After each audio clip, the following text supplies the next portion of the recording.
High বন্ধুরা, তোমরা কেমন আছো? আশা করি ভালো আছো। আমি এবং রাহুল আমরা যাইতেছি গা খাটসমণি প্র্যাকটিস করার জন্য।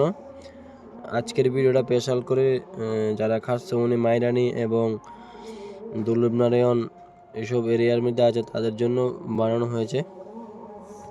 খাটসমণিতে যে একটা নতুন যে একাডেমি বলবো না, এটা অপুদার উদ্যোগে এবং উদার খাটসমণির অনেক মানুষ আছে যারা ওদের হেল্প করেছে, যারা অনেক দূরে, যারা খাটসমণি থেকে মেলাগো যেতে পারছে না, এবং অনেক গ্রামের ছোট ছোট ছেলেরা আছে যারা ক্রিকেট খেলতে ট্যালেন্ট আছে কিন্তু সুযোগের জন্য এবং সঠিক পরিকাঠামোর জন্য পারছে না খেলাধুলা করার জন্য। তাদের উদ্দেশ্যে অপুদা এবং খাটসমণির অনেক দাদারা হেল্প করে একটা কোচিং সেন্টারের মতনই খুলেছে, যাতে ওরা ক্রিকেটটা খেলতে পারে এবং ক্রিকেট থেকে বঞ্চিত না হয়।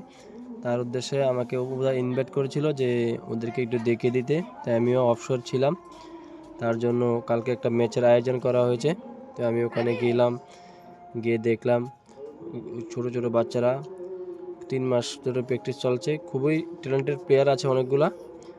তারপর যারা যারা খাটসমণি এবং ওখান থেকে ভিডিওটা দেখছেন শেয়ার করুন, এবং কেউ যদি আপনার ছেলেকে এখানে ক্রিকেট খেলানোর জন্য পাঠানো হয় তাহলে আমি নিচে নাম্বারটা দিয়ে দেবো, যোগাযোগ করবেন এবং আপনার ছেলেকে অবশ্যই পাঠাবেন, কারণ ক্রিকেট এখন অনেক প্রফেশনাল হয়ে গেছে।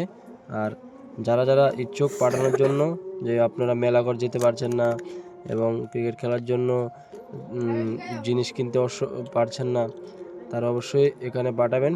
উপদা এবং এখানে অনেক হেল্প করবে। আর ধন্যবাদ সবাইকে। যদি আপনারা খাটসমণি এবং তক্সাবাড়া, মাইরানি এখান থেকে ভিডিওটা দেখে থাকেন তাহলে অবশ্যই লাইক করবেন, শেয়ার করবেন। যদি আপনাদের কাছে না পৌঁছাক, যারা যারা অনেকে মনে আছে যাদের কাছে পৌঁছাবে, যারা ক্রিকেট ভালোবাসে বাট খেলতে পারছে না। থ্যাংক ইউ, বাই বাই বন্ধুরা।